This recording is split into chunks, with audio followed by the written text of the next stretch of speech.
All right, let's jump right in. Shall we today? We're taking a deep dive into changing futures in Surrey. We're going to try to figure out how it works to support vulnerable individuals, you know. And we've got some awesome sources to guide us. Excerpts from the Healthy Surrey website, some UK government documents specifically about changing futures itself, a few details from the National Lottery Community Fund, and even a peek into the College of Lived Experience Recovery Organisation's website.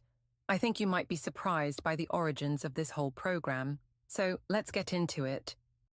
It's really interesting how Changing Futures approaches something called multiple disadvantage, basically.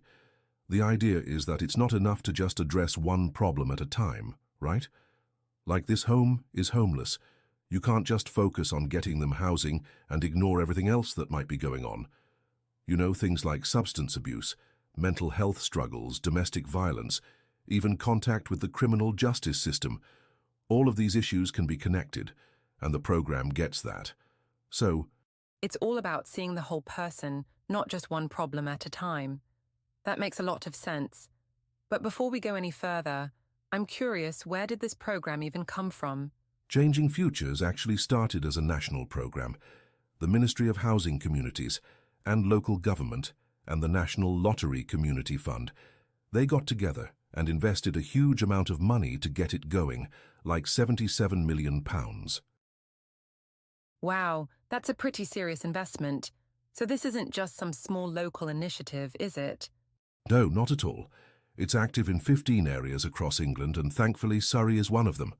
Surrey actually put in a bid for funding, and they got £3 million to specifically support people who are at risk of becoming homeless. So, we've got this big national program, but how does it actually play out here in Surrey? What makes it different or special? Well, that's where Bridge the Gap comes in. It's Surrey's own service that operates under the Changing Futures umbrella. One thing that makes it unique is its trauma-informed approach. What that means is that they don't just focus on the problem someone's facing right now, but they also take into account the impact of any past trauma on that person's current struggles. So it's not just about putting a band-aid on the symptoms. It's about getting to the root of the issues. Exactly. Another key point is that Bridge the Gap isn't run by just one organisation. It's actually a collaboration between several different groups, like Catalyst, Guildford Action, the Hope Hub, and more. It's a real team effort, pooling all these different resources and areas of expertise. That's pretty cool. But I'm curious, what does this support actually look like for someone who's struggling? Well, they have a system of key workers. Basically, imagine having this dedicated person who works with you, provides individualized support, helps you find housing, get access to healthcare. It sounds like they really tailor the support to each person's unique needs and circumstances. That's got to be really helpful. Absolutely. They even have this thing called the CO, Occurring Condition Support Pathway, and that's really focused on making sure people have access to both mental and physical health care.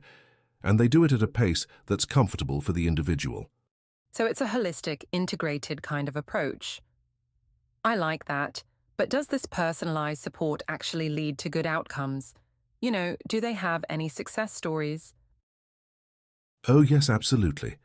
The Healthy Surrey website tells the story of a man named Steve Saunders.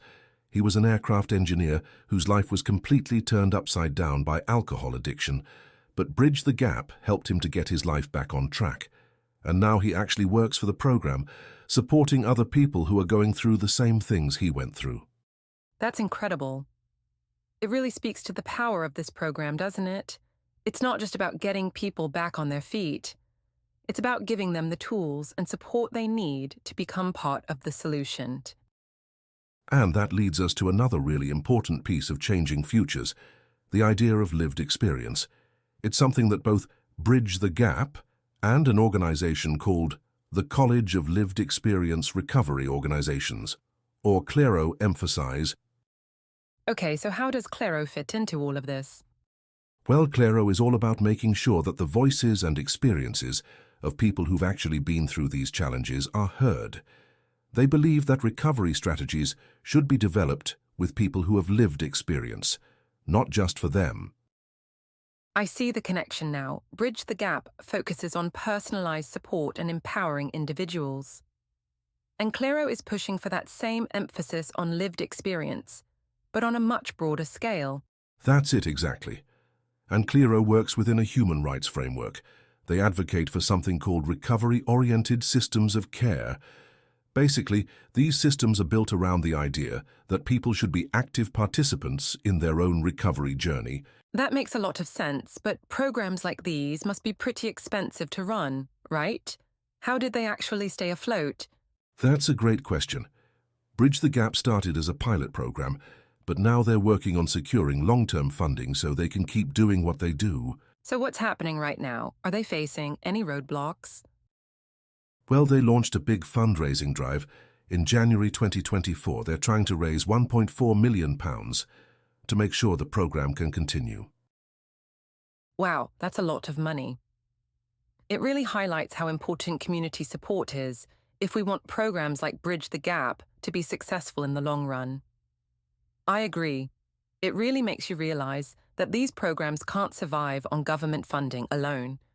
It takes all of us stepping up and doing our part. But before we get into how we can help, I want to go back to something you mentioned earlier. You said Surrey's Changing Futures program won an award. Well, they did. The National Lottery Community Fund highlighted their success. Surrey's program got recognized for its amazing work and helping people with lived experience get back into employment. So it's not just about providing support, it's about empowering people to re-enter the workforce and contribute to society. That's a really important piece of the puzzle I hadn't really thought about before. Absolutely, it goes beyond just addressing immediate needs. It's about creating long-term positive change and giving people real opportunities to rebuild their lives. Now, that's amazing. It's so inspiring to hear those kinds of stories. It really is. So I think a lot of our listeners are probably thinking, okay, this is great, but what can I actually do to support this? How can we help make a difference?